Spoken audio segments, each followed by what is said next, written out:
බයි. ආයුබෝවන් සුබ උදෑසනක් ඔයාලා හැමෝටම. අද සඳුදා මහත්තයා වැඩට ගියා උදෙන්ම ඉතින් මං හැමදාම උයනවනේ. දුවත් දැම්මේ මං ආවේ පල්ලෙහාට දුව ගියා ඉස්කෝලේ යන්න. වෑන් එකට නගිනකම් මම මේ පල්ලෙහාට වෙලා බලාගෙන ඉන්නවා.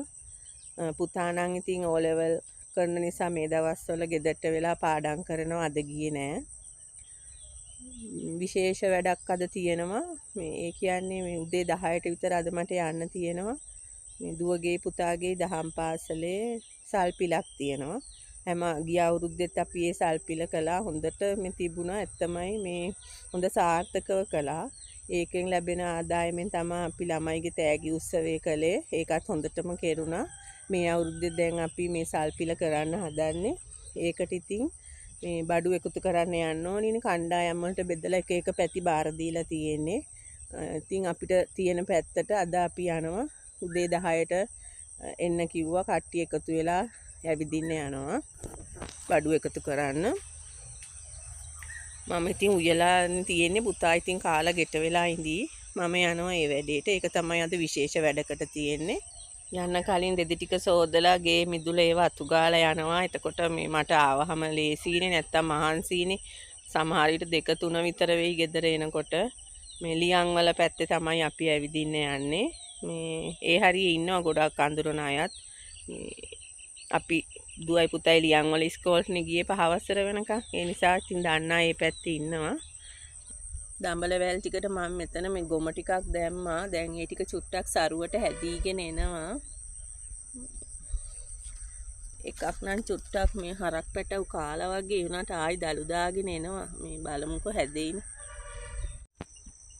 යාළුවට එන්න කියන්න මේ බලන්න ආවේ මුකුණු වෙන්න හැදිලා තියෙනවද කියලා ආයි කඩන්න එන්න කියන්න. හැදිලා තියෙනවා මේ හොඳට. ලපටි මුකුණු වෙන්න. ගොඩක් තියෙනවා හැදිලා මේ. අද හවසට එන්න කියන්න ඕනේ යාට මුකුණු වෙන්න කඩන්න. දැන් සතියකින් විතර අපි කැඩුවේ නෑනේ.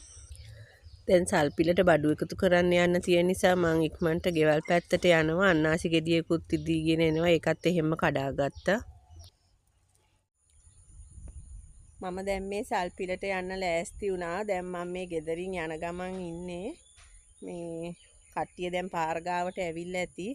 මම මේ බලමුකෝ අපි කොච්චරක් ආධාර එකතු කරගන්න පුළුවන් වේද කියලා.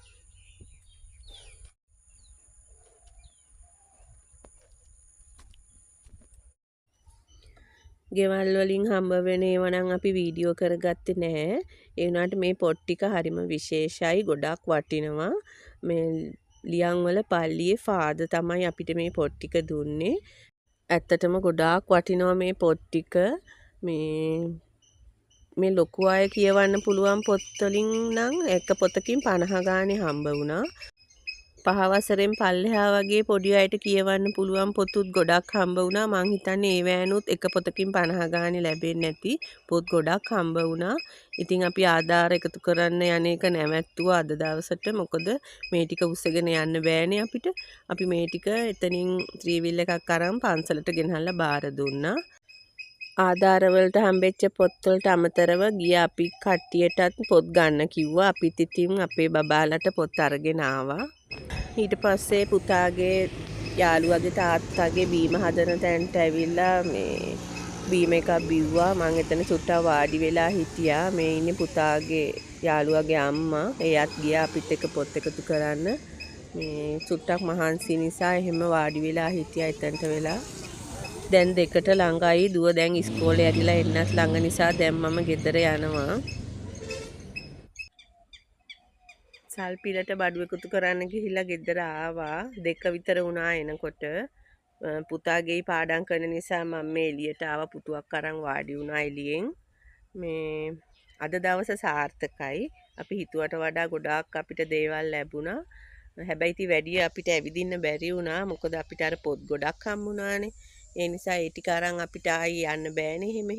ඒ නිසා අපි ආයි වෙන දවසක යනවා කියලා හිතලා අද ආවා. මොකද 2 විතර වෙද්දී දුව ඉස්කෝලේ ඇරිලා එනවා. ඒ නිසා ඉතින් ගෙවල් වල අපි ඉන්න එපා.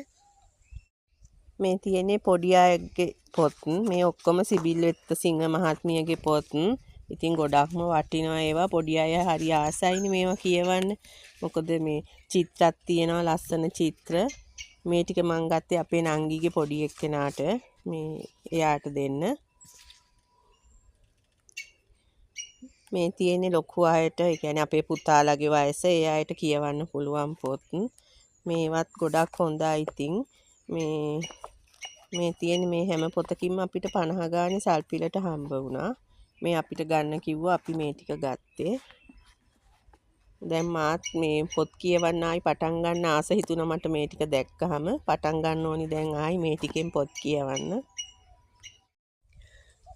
ගෙවල් කිහිපයකට විතරයි යන්න පුළුවන් වුණේ. හැම ගේකින්ම අපිට ආධාර කළා. පොඩි සීනි කිලෝ එකක් හරි පරිප්පු කිලෝ එකක් ඒ වගේ බාරගත්තා. මේ අපි ආයි දැන් පෙබරවාරි මුල සතියේ යනවා. මොකද පෙබරවාරි 21 නේ සල්පිල තියෙන්නේ. ඒ නිසා ආයි දවසක යන්න කතා වුණා. මේ දැන් ඉතින් මහන්සි එනකොටම අපේ පුතාගේ යාළුවෙක්ගේ තාත්තා කෙනෙක් පාරයිනේ බීම හදනවා. අපේ ගහේ දොඩම් ටිකත් එයා තමයි අරයි යන්නේ. එයා ඉතින් අපිට බීම වීදුරුවක් හදලා දුන්නා. ඒකත් බීලා චුට්ටක් එතන මම වාඩි වෙලා ඉඳලා ආවේ. මේ දැන් ඉතින් අදට මේ වීඩියෝ එක ඉවර කරනවා. මම දැන් ආයෙ අද වෙන වැඩක් කෙරෙන්නේ නැහැ. ඉතින් මේ වීඩියෝ එක නරඹපු ඔයාලට ගොඩාක් ස්තුතියි. අපි ආයෙත් අලුත් වීඩියෝ එකකින් හමු වෙමු. සුබ දවසක්.